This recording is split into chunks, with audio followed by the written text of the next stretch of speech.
4 3 2 1. Baik, di saat bulan puasa ya. Baik, bismillahirrahmanirrahim. Yang pertama adalah di dalam berpuasa kita harus menghindar dari hal-hal yang diharamkan oleh Allah. Karena dikhawatirkan, ditakutkan kalau kita melakukan sesuatu yang diharamkan oleh Allah, maka akan menjadikan pahala puasa kita habis. Maka mata harus kita jaga, telinga harus kita jaga. Kemudian masalah aurat, melihat aurat di pinggir jalan. Urusan aurat itu ada 2 kewajiban. Yang pertama, bagi siapapun, termasuk wanita atau laki-laki. Jadi jangan dianggap yang namanya aurat itu bagi kaum wanita saja. Seorang laki-laki melihat paha laki-laki juga aurat.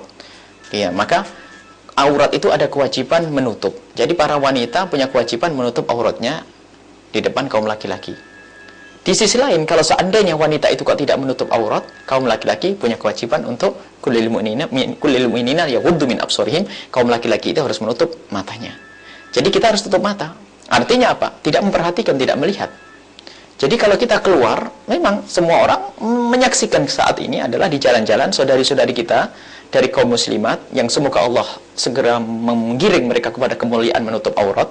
Mereka kaum muslimat ada yang tidak menutup aurat. Lah kita, bagaimana sikap kita sebagai kaum laki-laki? Kita tidak harus mencari-cari aurat. Kalau ada aurat tiba-tiba lewat di hadapan kita, Rasulullah menyebut lakal ula. Asalkan tidak kita cari, tidak kita kejar, kita tidak dosa. Yang dosa adalah yang membuka. Tapi sebetulnya urusan masalah orang melihat aurat atau tidak ini urusan kepada Allah. Kalau orang takut kepada Allah, biarpun itu aurat di depannya, dia bisa saja mengalihkan, melihat ke bawah. Mohon maaf, jual beli, kami jualan baju. Yang beli baju adalah orang tidak menutup aurat. Saya bisa mengalihkan pandangan untuk melihat bajunya tanpa harus melihat orang yang beli. Sebenarnya gampang kalau orang mau. Begitu sebaliknya, kalau orang biarpun dia sembunyi dimanapun, akhirnya bisa bayangin aurat macam-macam. Jadi ternyata masalah menutup aurat, melihat aurat adalah kita ini harus ada kemauan untuk menghindar dari melihat aurat. Bukan berarti kita harus tinggal di rumah saja. Semakin kita banyak godaan di jalan, bagi kita semakin adalah besar perjuangan kita, dan itu ada nilai pahala. Kita menghindar, astagfirullahaladzim. Jadi orang tidak melihat aurat itu adalah tidak susah, asalkan orang mau. Apakah sekarang semua jalan dipenuhi oleh kaum wanita yang telanjang? Maaf, mustahil. Mungkin di sini ada 10 wanita yang tidak pakai baju, tapi di arah sana kan sudah ada lagi tempat yang tidak kosong atau tidak ada orang. Jadi sebetulnya itu tinggal kita punya kemauan atau tidak. Jadi sangat mudah. Tapi sebaliknya, kalau orang nggak ada kemauan menghindar dari aurat, biarpun di hadapannya aman, tidak ada aurat, dia ngelirik ke kiri, cari ada aurat. Nah, jadi sebetulnya ini adalah sangat sederhana, tinggal kita bagaimana dengan Allah Subhanahu wa Ta'ala. Nah, jadi kalau kita mencari-cari itu termasuk jenis dosa dan bisa menghapus pahala ibadah kita. Akan tapi kalau tiba-tiba benturan, kita ketemu di pinggir jalan lalu kita beristighfar. Istighfar dari hati, bukan lidah saja, matanya tetap bukan.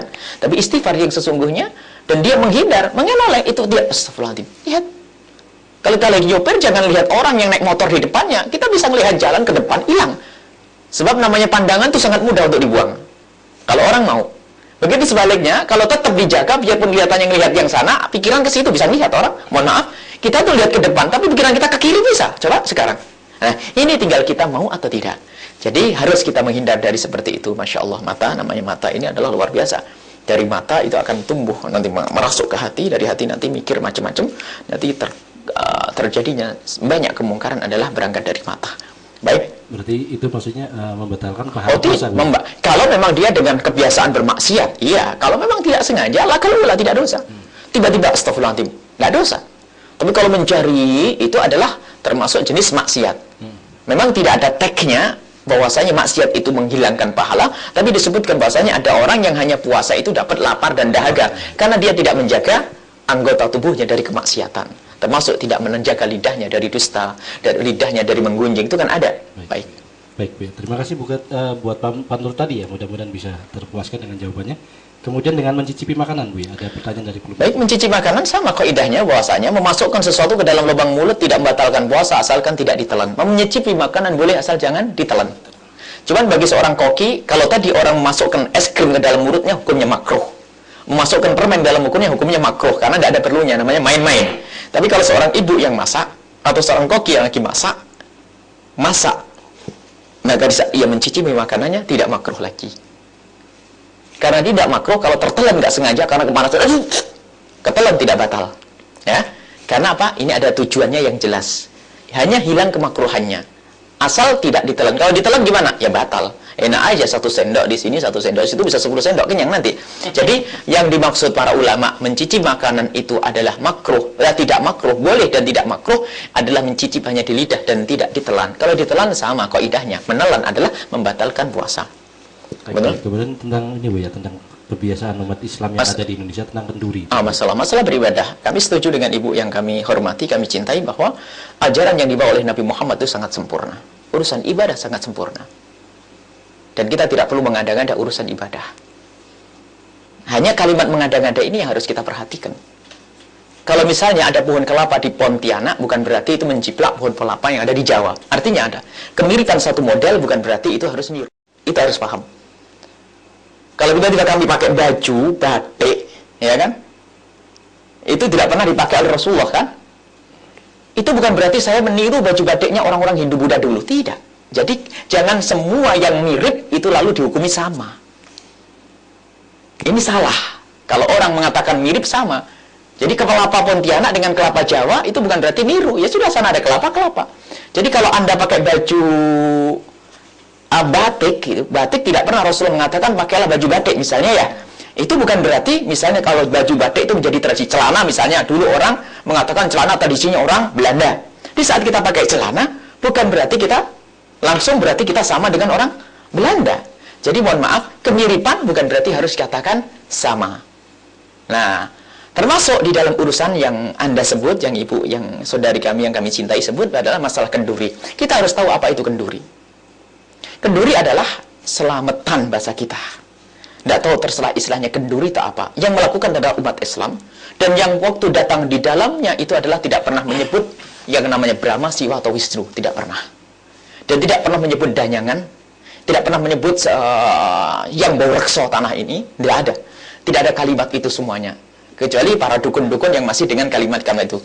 Tapi yang dilakukan kenduri atau nama selamatan atau yang dilakukan oleh kaum muslimin saat ini adalah isinya coba bersedekah. Dan bersedekah adalah sesuatu yang diajarkan oleh Nabi Muhammad SAW. Dan jangan dikatakan ini adalah tradisi Hindu. Ini adalah berlebihan. Karena apa? Orang itu membuat syukuran. Selamatan itu terserah namanya kenduri tak apa. Kalau kami melakukan syukuran, orang Hindu melakukan syukuran, lalu kita larang syukuran. Orang Hindu melakukan syukuran dengan sebuah bentuk syukuran. Lalu kita juga melakukan yang sama. Apakah langsung kita katakan kita meniru orang Hindu? Oh tidak. Jadi kita ada. Di dalam Islam sendiri ada bersedekah. Itu ada. Misalnya, saya selamatan kenduri. Kenapa? Mau pergi. Saya kenduri mau pergi. Oh, Hindu Buddha. Astagfirullahaladzim. Apakah tidak tahu Rasulullah sudah menyebutkan as-sadaqah tadfa'ul bala?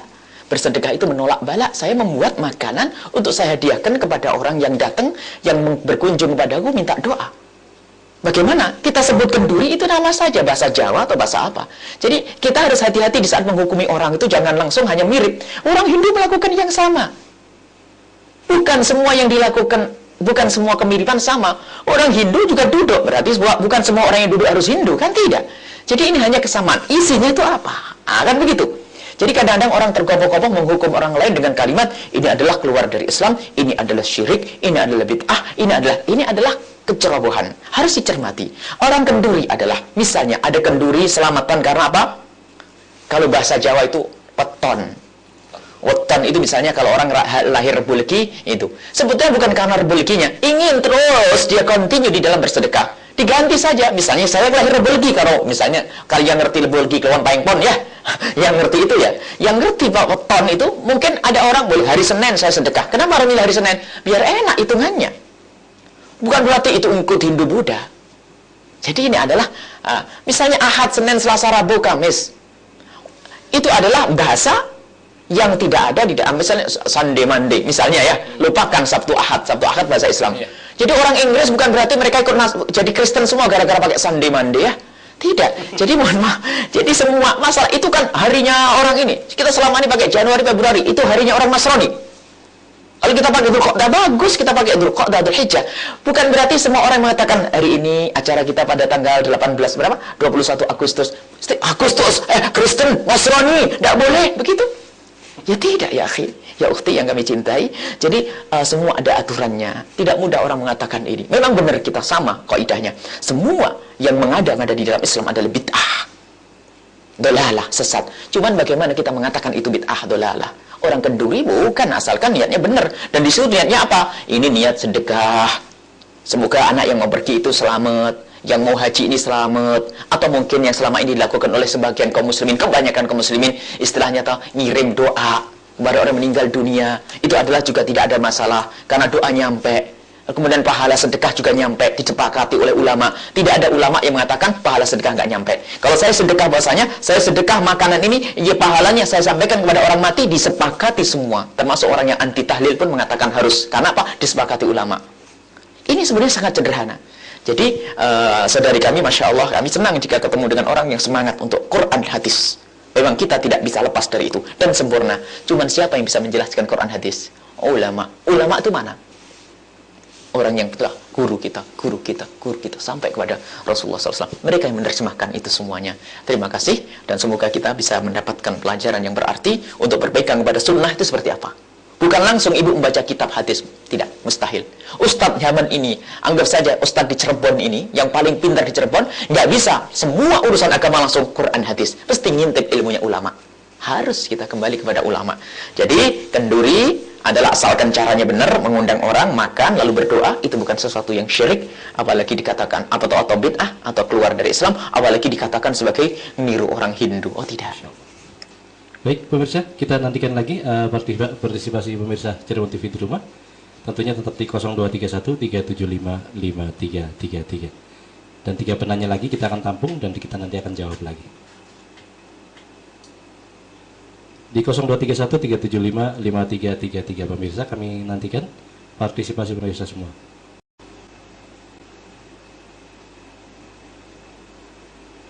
Ya, kelihatannya belum ada yang masuk, Bu ya. Sementara belum ada yang masuk, Bu. Tadi ada pertanyaan, Bu ya, tentang apa? Memasukkan obat. Kita sudah ada penanya, Bu. Baik, kita terima saja. Halo, assalamualaikum. Waalaikumsalam warahmatullahi wabarakatuh. Dengan siapa, di mana, Ibu? Saya mau Eli di Perumnas, Pak. Eli di Perumnas ya, Bu? Iya. Ya, maka pertanyaannya, Bu. Saya misalnya kalau untuk seorang wanita yang sedang hamil, bisa ya biasanya 1-2 bulan gitu kan, lagi menstrual, gitu ya. Mohon maaf, Ibu, agak diperkeras lagi, Bu, suaranya, Bu, agak diperjelas. Iya. Kalau seorang ibu yang sedang hamil muda, Ibu hamil muda, iya, 1 bulan, 2 bulan, itu kan biasanya masih sering mual ya. mual, ya. Iya, ngidam kalau kata orang ini.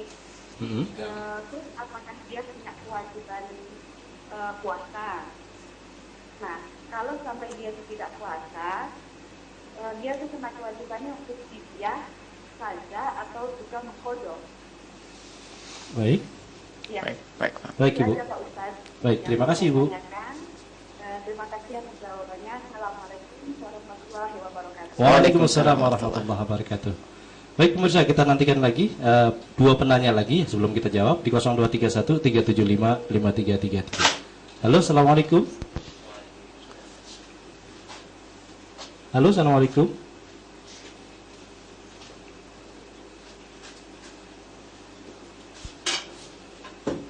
Ya, kelihatannya putus ya. Ya, baik, kita terima lagi. Halo, assalamualaikum.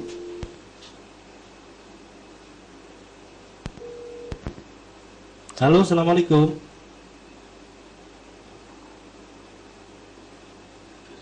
Putus lagi ya.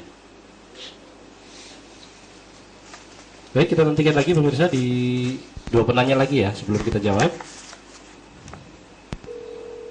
Halo, assalamualaikum. Dengan siapa, di mana, Bapak? Agak diperkeras sedikit, Pak, suaranya, Pak. Kita di sini kurang jelas. Ya, Sauki. Saufi, di mana, Bapak Saufi? Di Bodo. Di Bode, ya. Baik. Pertanyaannya, Bapak? Ya, ini kan lagi puasa. Terus mimpi keluar air mandi. Itu cara mandinya gimana? Keluar air mani, cara mandi ya yang tanyakan. Itu kan harus di lubang-lubang itu. Di siang hari? Ya. Iya, di siang hari. Di siang hari. Baik. Baik. Ada lagi? Ya. Baik, terima kasih Ya. Pak Sofi di Bodek ya. Waalaikumsalam warahmatullahi wabarakatuh. Ya, satu penanya lagi kita nantikan di 0231 375 5333. Halo, assalamualaikum. Assalamualaikum. Waalaikumsalam warahmatullahi wabarakatuh. Dengan siapa di mana Bapak? Dari Allah. Hamba Allah di? Ya. Ya, baik. Ini Pak, kami mau tanya, kalau kami ini ada kebanyakan zakat saya, zakat mal masih zakat mal. Oh, zakat mal. Ya, itu umpamanya kalau zakatnya sudah dapat, sorry Pak, untuk di yang terima haknya, tapi untuk ladang punya sifat musola itu Pak ya. Mohon maaf Pak, diulang lagi Pak. Kurang begitu jelas Pak. Kita diulang lagi agak keras suaranya sedikit. Tentang zakat mal. Oke Pak. Jadi sawit.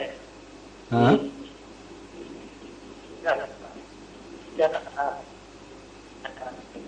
Putus-putus Bapak. Suaranya putus-putus. Mungkin Bapak pakai HP, mungkin bisa cari tempat yang agak luas agar tidak putus-putus. Kan Pak, kebutuhan sholat itu. Zakatnya tadi dipindahkan, Zakat mal dipindahkan untuk Ya. kebutuhan musola. dipindahkan untuk kebutuhan musola gitu maksudnya. Halo? Ya, di musola itu. Oh, di musola gitu. Zakatnya berarti kepada musola. Untuk angin. Beli kipas angin musola. Ya, beli kipas Oh angin. iya, baik-baik. Ya, Baik, terima kasih Bapak. Waalaikumsalam. Baik Bu, ya sudah ada 3 penanya Bu ya. Yang pertama tentang ibu muda ya. Ibu yang hamil muda apakah masih punya wajib puasa? Baik. Dan kalau memang misalnya itu Nanti Ibu yang kami hormati, yang kami cintai, bahwa nanti ada episode berikutnya. Siapa orang-orang yang boleh meninggalkan puasa? Itu juga rumus.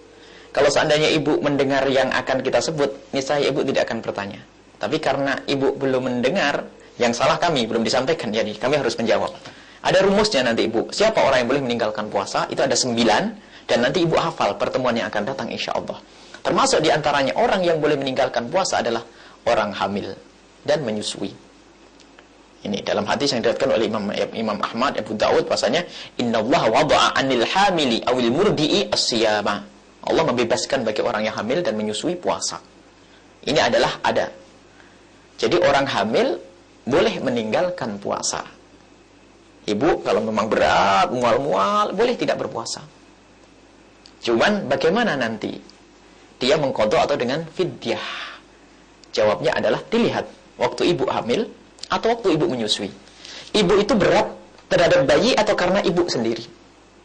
Kalau ibu merasa berat, mual, capek, lemes, berarti ibu takut terhadap diri ibu sendiri.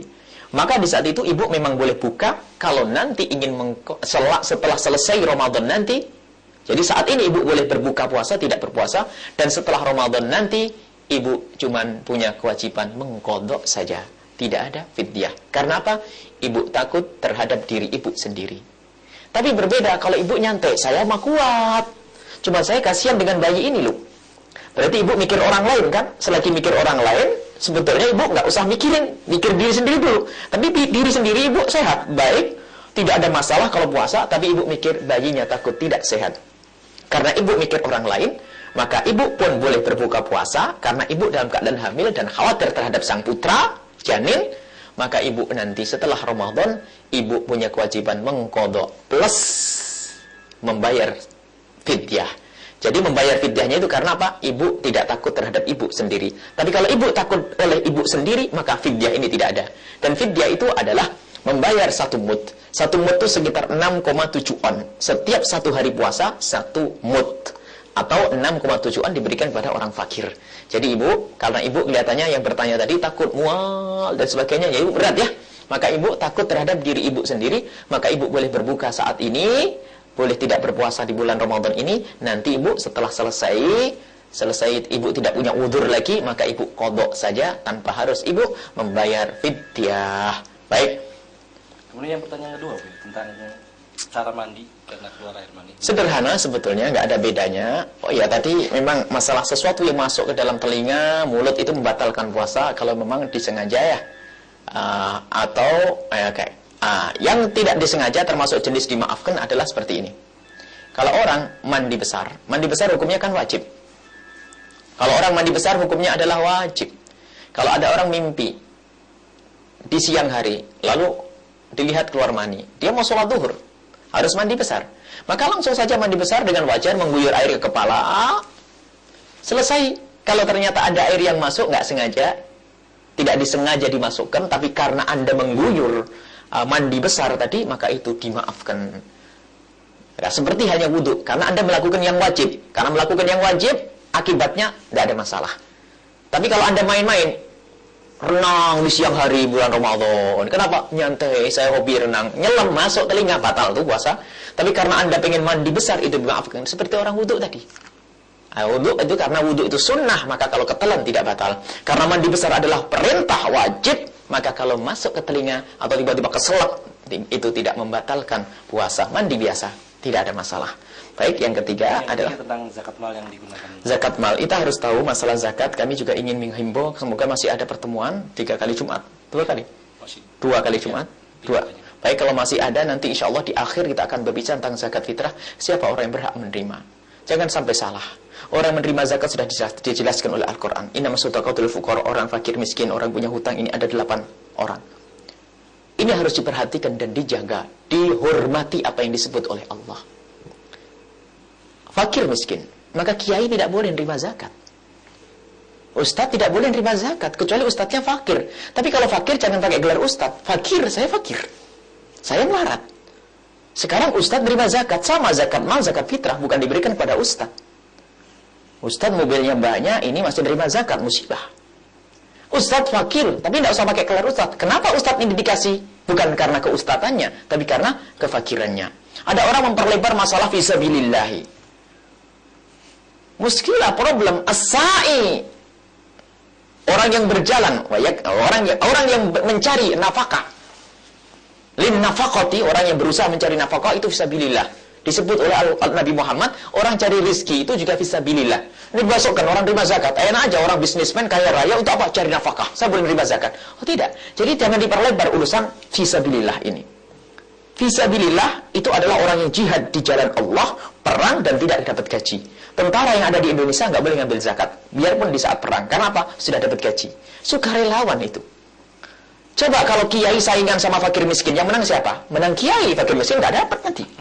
Jadi harus perhatikan, kiai tidak boleh menerima zakat. Dan kalau Anda membayar zakat kepada kiai tidak jatuh zakat, Anda seperti orang belum bayar zakat. Kecuali kiai yang fakir, harus perhatikan lebih dari yang lainnya. Karena dia ngajar, fakir, tidak cukup kebutuhannya. Masya Allah, makan pun pas-pasan. Ya terlaluan kalau tidak dikasih.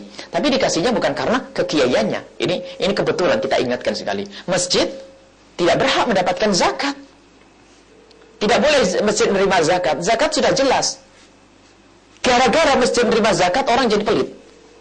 Benar ini, coba dibuktikan ini. Gara-gara masjid menerima zakat pelit. Sebab ada orang mau ngasih sedekah, misalnya ada seorang suami mau nyumbang ke masjid. Apa kata istrinya? Kan hari raya ini dapat zakat tuh. Dan tidak jadi tuh. Karena tahu orang pada ngasih zakat. Karena salah. Membayar zakat ke masjid tidak sah. Masjid bukan tempat memberi zakat. Kiai bukan tempat memberi zakat. Ini sering salah. Zakat berikan kepada yang berhak, fakir miskin. Sebetulnya ilmu zakat harus ada ilmunya. Maka jangan senang kita mengumpulkan zakat fitrah, zakat mal, badan pengumpul zakat dan sebagainya. Harus ada ilmunya. Kalau tidak menyalurkan di tempat yang salah, hukumnya haram. Tanggung jawab di hadapan Allah. Jangan senang kita jadi panitia zakat. Ini harus ada ilmunya. Kepada siapa kita beri? Fakir, miskin. Maka harus disalurkan di sini. Harus ada manajemen membagi zakat, itu ada. Kalau manajemen mengembangkan hibah dan infak sedekah yang bukan zakat, boleh dibuat rumah sakit dan sebagainya. Tapi zakat ini, fakir miskin sudah butuh ini. Jangan sampai fakir miskin, saya mau berobat, tolong. Nunggu saya buatkan rumah sakit dulu. Ya nggak benar, mati dulu itu orang. Jadi ada masalah manajemen zakat itu sangat jelas. Kalau pengen bangun rumah sakit, ambil tempat melalui yang lain, bukan dari zakat ini. Banyak fakir miskin, subhanallah. Kalau pengen tahu, kita tunjukkan, kita kembang-kembang. Ada orang cari makan susah. Ada orang tidak bisa berjalan, dia makannya pas-pasan. Mau kita bangun ke rumah sakit dulu. Tolong ini dahulu. Ya, Jadi manajemen zakat adalah jelas. Masjid tidak boleh menerima zakat.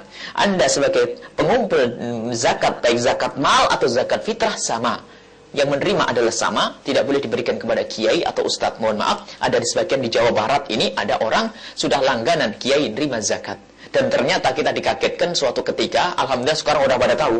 Kita malam-malam itu dibikin capek oleh orang-orang, ternyata di tempat kita dikirim berkarung-karung. Katanya Pak, zakat fitrah buat Buya. Loh. Langsung dicari alamatnya mana? Enggak. Kalau saya suruh bagi, saya bagi. Tapi kalau diberikan ke kami tidak berhak menerima zakat. Dan zakatnya tidak sah. Ini menunjukkan ada tradisi di sini. Salah tidak. Kiai tidak boleh menerima zakat. Kalau kecuali melarat, tapi karena kefakirannya, jangan disebut kekiaiannya fakir. Fakir zakat selesai. Dan juga ada sebagian beberapa ada ngasih orang satu amplop besar berapa? Ini jutaan ya, karena zakatnya orang kaya. Salah. Bahkan ada orang sebagian tanya, Buya ini untuk zakat untuk Buya. Oh enggak. Jangan diberikan zakat. Pondok tidak diberikan zakat. Pondok tidak boleh terima zakat. Berikan kepada yang berhak. Ini kalau ke tempat kami Al-Bahjah tidak terima zakat. Tapi kalau suruh membagikan zakat, kita banyak fakir miskin di kampung-kampung sana. Kalau membagikan zakat, mangga. Misalnya pesan Buya, tolong bagikan zakat kepada yang berhak. Ada. Tapi kalau ini zakat untuk pesantren, tidak. Karena pesantren tidak boleh menerima zakat. Salah, Anda jangan kirim. Dan banyak orang salah alamat kita. Bahkan kalau ada orang ngomong zakat, tarik lagi. Kecuali saya harus bagi. Dan alhamdulillah lancar semuanya tanpa harus uang zakat nih. Malah banyak. Karena apa? Zakat ini adalah bukan bagian kita, bukan jatah kita. Jadi anak-anak yang makan di tempat kita bukan dari zakat. Kecuali ada orang diam-diam bola alam, saya tidak tahu. Yang jelas kalau ngomong zakat langsung kita tolak. Kecuali beliaunya ngomong tolong dibagikan kepada orang berhak. Karena kita banyak orang sakit yang saat ini di bawah pantauan teman-teman tim Al-Bahjah, orang ini sakit fakir ada. Kalau ada orang punya zakat pengen disalurkan kepada tempat yang tepat ada. Tapi ingat, bukan untuk Al-Bahjah. Pesantren tidak boleh menerima zakat. Jadi jelas penanya bahwasanya masjid tidak boleh menerima zakat. Itu yang menjadikan orang kaya pelit itu. Kenapa? Mau nyumbang, kata istrinya, sudah dapat zakat masjidnya. Nggak jadi nyumbang-nyumbang. Tapi kalau sudah masjid ini tidak boleh menerima zakat, terus gimana? Kipasnya nggak ada. Saya nyumbang kipas. Selesai. Bukan dari duit zakat. Selesai, dijamin itu kalau percaya dengan syariat Nabi Muhammad. Jadi begini saja insyaAllah. Wallahu a'lam bishawab. Baik, pemirsa Cirebon TV dimanapun Anda berada, sepertinya waktu sudah menunjukkan pukul 22:30. Itu artinya kita harus segera menyudahi pertemuan kita pada malam hari ini. Dan insya Allah pertemuan kita akan berlanjut untuk malam Jumat ke depan. Yang jelas dan pasti kita sudah akan mengagendakan tentang 9 orang yang boleh berbuka atau meninggalkan puasa. Dan juga nanti ada diklat khusus mungkin Bu ya, yaitu tentang zakat ya. Boleh di nanti. Malam Jumat terakhir sebelum menjelang Ramadan. Dan sebelum penutup, oleh karena itu kami persilakan kepada guru kita Bu Yahya untuk menyimpulkan segala sesuatunya, atau mungkin juga langsung ditutup dengan pembacaan doa. Baik, insyaallah masalah kesimpulan, insyaallah para pemirsa semuanya sudah bisa menyimpulkan karena sangat gamblang dan jelas. Tinggal beberapa pertanyaan mungkin bisa disusulkan pada pertemuan yang akan datang. Hal-hal yang ada kejanggalan dan juga bisa nanti menghubungi, mungkin bisa langsung ke pesantren Al-Bahjah atau bisa mendengar radio. Kita juga ada radioku pesantren, radioku 107,9 atau 108 FM. Itu juga ada langsung siaran tentang dakwah ya. Jadi Masya Allah nanti Insya Allah termasuk acara malam hari ini akan dirilis oleh radio KCBS 98,5, radioku 107,9 dan juga Cirebon TV Insya Allah. Dan kalau sudah masuk radioku nanti akan dirilis beberapa radio di Nusantara, termasuk di Bontang, di Balikpapan, ada di Jawa Timur ada. Biasanya dirilis oleh beberapa radio. Jadi insya Allah semakin besar manfaatnya pengajian kita ini. Dan jangan lupa didoakan agar diterima oleh Allah Subhanahu Wa Taala. Baik, ini saja. Dan juga kunjungi di www.buyahya.org. Kemudian jangan lupa pengajian setiap sore di pesantren Al-Bahjah jam 4 sore. Jam 4 sore setiap hari di bulan Ramadan. Di luar Ramadan setiap Sabtu dan Ahad pagi 6:30. Ini saja. Dan juga jangan lupa malam iktikaf nanti di At-Taqwa Alun-Alun Cirebon ya. Malam 20 ke atas ya, 20 bukan 21 saja, bukan malam ganjil tok, malam genap 20 ke atas kita mengadakan iktikaf bersama di Masjid At-Taqwa Alun-Alun Cirebon seperti ya tahun yang lalu. Dan alhamdulillah banyaknya jamaah itu menjadikan kita bersemangat untuk bersama-sama memohon kepada Allah di malam Ramadan untuk mendapatkan Lailatul Qadar. Ini saja, bismillahirrahmanirrahim. Alhamdulillahirabbil alamin. Allahumma shalli ala sayyidina Muhammad wa ali sayyidina Muhammad. Allahumma ya Allah, berkailah hari-hari kami, malam-malam kami ya Allah. Terimalah ibadah kami Allah, dan jadikanlah kami orang yang mampu melaksanakan ibadah di bulan Ramadan. Muliakan kami di bulan Ramadan ya Allah. Mudahkanlah kami untuk menjalankan sunnah kekasihmu Nabi Muhammad, patuh dengan perintahmu dan perintah kekasihmu Nabi Muhammad ya Allah. Kuatkanlah, kokohkanlah kami dalam menjalankan kitabmu ya Allah, dan sunnah kekasihmu Nabi Muhammad. Jauhkan kami dari bid'ah yang menyesatkan ya Allah. Dan ya Allah, berikan kepada kami semua bimbingan dan petunjukmu ya Allah. Semua ya Allah yang mendengar suara ini, yang menghadiri acara ini, yang ikut menyaksikan acara ini Allah, dan yang tidak pun ya Allah, berikan kepada mereka barokah, berikan kepada mereka nikmat, berikan kepada mereka rahmat. Jadikan mereka orang yang beruntung di bulan Ramadan ini Allah. Jauhkan mereka dari kemaksiatan, jauhkan kami dari segala kemaksiatan ya Allah, dan jaga akidah kami, jaga iman kami ya Allah. Akidah ahli sunnah wal jamaah asy'ariyah ya Allah. Jagalah akidah kami, iman kami ya Allah. Jangan kau cabut nyawa kami kecuali iman ada di hati kami ya Allah. Ya Allah, mudahkan segala urusan kami. Jadikanlah kami orang yang senantiasa indah dalam hidup kami, bahagia di dunia dan bahagia di akhirat ya Allah. Saling mencintai karenamu ya Allah, saling mencintai karenamu ya Allah, saling mencintai karenamu ya Allah. Jauhkan kami dari kedengkian, jauhkan kami dari permusuhan, jauhkan kami dari kehinaan ya Allah, jauhkan kami dari segala kemaksiatan ya Allah di bulan Ramadan ini dan sebelum Ramadan dan setelah Ramadan ya Allah. Mudahkan segala urusan kami, lapangkan rezeki kami dengan rezeki yang halal yang menghantarkan kepada ridhamu ya Allah. Jika ada yang sakit, sembuhkan. Jika ada yang punya hutang, mudahkanlah kami dalam membayar hutang-hutang kami ya Allah.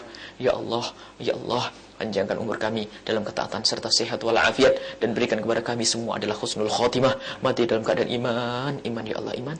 Iman. Rabbana atina fid dunya hasanah wa fil akhirati hasanah wa qina adzabannar. Wa sallallahu ala sayyidina Muhammadin wa ala alihi washabbihi wasallam. Walhamdulillahirabbil alamin. Al-Fatihah.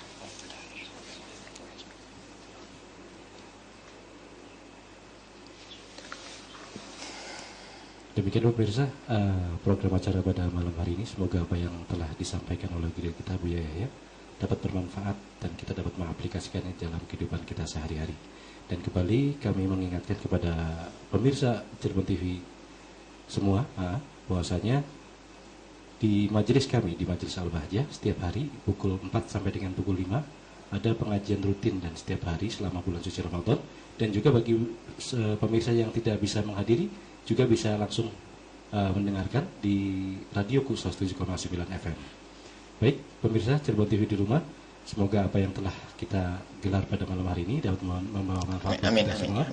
Dan akhirnya kami akhiri dengan doa akhir majelis. Subhanakallahumma bihamdika asyhadu an la ilaha illa anta astaghfiruka wa atubu ilaik. Wassalamualaikum